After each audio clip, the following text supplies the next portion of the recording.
Welcome to the 26th day of 30 Days to the Deal. Why do we do this show? Well, because we all need tactical help. That's one reason. We also do this show because we value our community. And so our community shows up to this show all of the time. But you have to make millions of dollars in real estate. Why? You're in a high-ticket business, meaning you can make $50,000 a transaction, and real estate grows in value over time. We have to invest first in ourselves, in our skills, in our business, and then the real estate will grow our wealth over time. It's amazing. Well, we've talked about getting deals. We're on day number 26.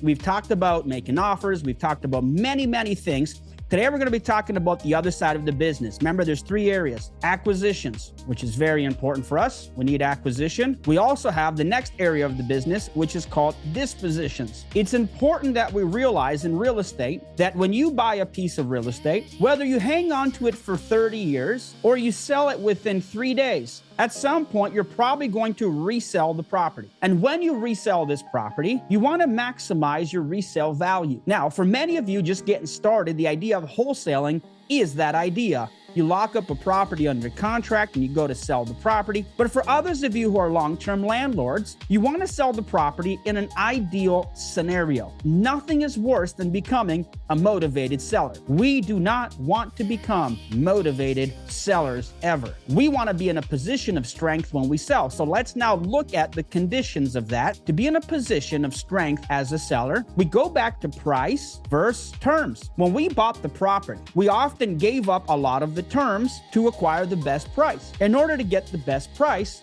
we often give more terms. And so it's the reverse thinking. Let's talk about terms. If we want to win in real estate, the thing that drives price of a property is demand. If we think about back to microeconomics, in order to reach what's called equilibrium is the point at which supply meets demand. And so in simple microeconomics, here's what happens. When we have an increasing supply of something and we also have, let's just say, lowering demand of something, the price will come down. When we have a short supply of something and the demand increases, the price will go up. So the first thing you can do as a reseller is increase the demand and lower the supply. How do you do that as an individual business owner? Well, here's how you increase demand. Your job is to increase exposure. So here's what you do. Are you ready? Number one, we have to make sure people know that we are in business. And so we have to have business visibility. What it means is that people need to know that you're actively engaged in buying and selling real estate. And so we get into our marketing conversations. We need people to know that you have a visible business. This includes things like social media. This includes things like actual websites. And this includes all of our credibility indicators, podcasts and such,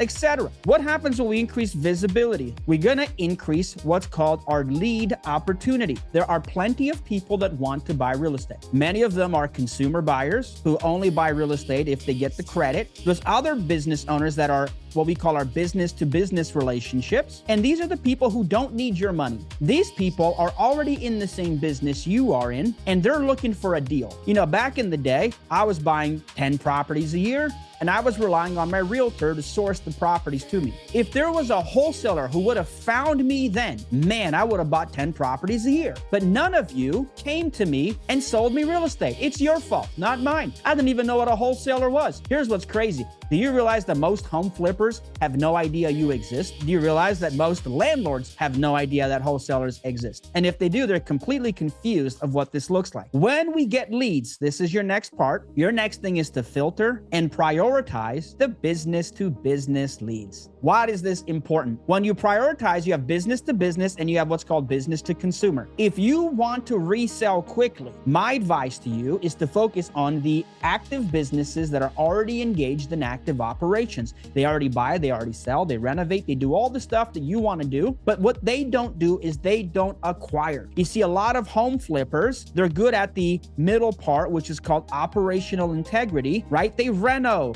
and they have trucks and tools and guys and gals working, and they have all of these things making them extremely busy because they're an active income business. And what they don't have is they don't have an arm of their business that does acquisitions. They just don't. Or worse, that arm of their business business is called the realtor, who has a limited view of what's for sale based on only what they can see. And so if you want to really crush this, here's what I'm suggesting you do. You start thinking about this practice, that there's other people who are building a business. You are an acquirer of real estate, and you basically operate as their acquisitions department. Here's the mistake most wholesalers make. They don't think of anyone but themselves. So they lock up crappy deals. They have crappy presentations. They don't care about the logistics of the other business. Your job is to get a B2B client here who says, wow, it would be really valuable, guys, if you could sell me properties at 80 cents on the dollar. You know why? Because my realtor can't get me those deals. My realtor isn't a professional home buyer. They're a salesperson. And so here's what I do that I want you guys to do. Going forward, I want you to start thinking of yourself as an industry expert. You are an industry expert with an emphasis on acquiring discounted deals. And so when people enter your funnel, your webinar funnel, your content funnel, what have you, what you're really speaking the language of is the acquisition expert. See, if Mike Nick decided to do this, he would say, hey man, I got 10 new leads in my funnel this month.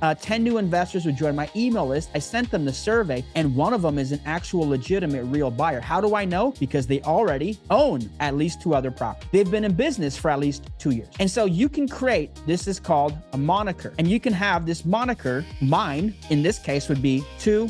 They have 2 properties and 2 years in business. Very interesting, okay? So when you pull leads into your business, I always have this moniker. It's my perfect avatar. It's almost my people buy box. 2, all right? Now, my favorite sellers or buyers were 5-5s. Literally, in my office, we would rank people as a 5-5. 5 deals done, 5 years in business. Why is that important? The 5 years in business tells me maturity, because most people quit before 5 years. And then the 5 deals done tells me you have some resources to make things happen. 5 and 5, 2 and 2. The bigger this number, the better the buyer. Do you guys understand why this? This is the worst buyer, the 0 zeros. 0 deals done, 0 years in business, just learning. And so this right here is the business to consumer front. This is the business to business front. So how do you win in this resell game? If you're trying to wholesale as the strategy for exit, my advice to you is to start thinking of yourself as an extension of another active, long-standing business who's likely bigger than you. The bigger business can definitely value the smaller acquisition business. Do you realize you can make a $20,000 wholesale fee if the person buying real estate who's actively buying, let's just say the properties are 500 grand, you do your job and you get it for 400, and they're very content to pay you 420. They care less about how much you make and more about what they make. When you deal with a consumer, they care about what you make more than how much they make. You need a business with active income.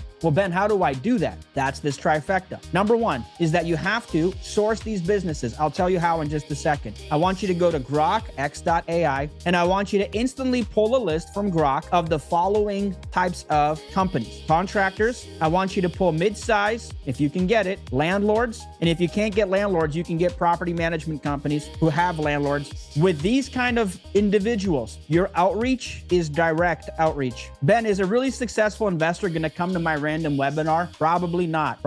Not unless you call them or send them an email saying, hey, it's Tina Shields. I see you're crushing it. You guys already have a couple properties. I've done some homework on you. By the way, realtors are also a great resource for this. Listen, I'm acquiring properties here, and frankly, I'm getting pretty good deals. And so I'm looking to partner with somebody who's already a renovator, contractor, landlord that wants a great deal in this market that can actually close and move good product. I'm able to get a great deal because I'm specializing in acquisitions. If you want great deals right now in this market, please let me know. I'd be happy to work with you. By the way, I'm not reaching out to you randomly. I've done my research and I'm picking you or selecting you because I think we can make a good team. By the way, that's what real estate agents should also do. If you're in a bigger city, the people like me are usually kind of quiet. They're not influencers. That's the hard part. It's people who are literally sitting on capital, or like they're in Toronto, for example, and their house went up and they've got $1 million in equity and they'd love to buy another deal or two, but nobody's putting it in front of them. And so I usually will target people who can help me. So here's my last point. We have spent the last 26 days gathering real estate agent information. If you've done your job, you should have about 200 realtors in your database. We did an exercise last week with Colin and Sharon where they sent a text message to all of their real estate agents, not as the buyer, but as the seller. And so they got a bunch of people messaging them back, and I think they were able to get 8 realtors who have genuine cash buyers. I want all of you, as part of today's homework, to think like a seller. I want you to message all of your agents as a seller today, not as a buyer. And I want you to tell them, hey, I'm working on a really awesome deal. Do you have a real cash buyer that I can plug in with? They got to be able to close quickly. I'm not looking for wholesalers. I'm not interested in, we're looking for real gen. Do you have somebody? If so, I'd love to talk to you about it.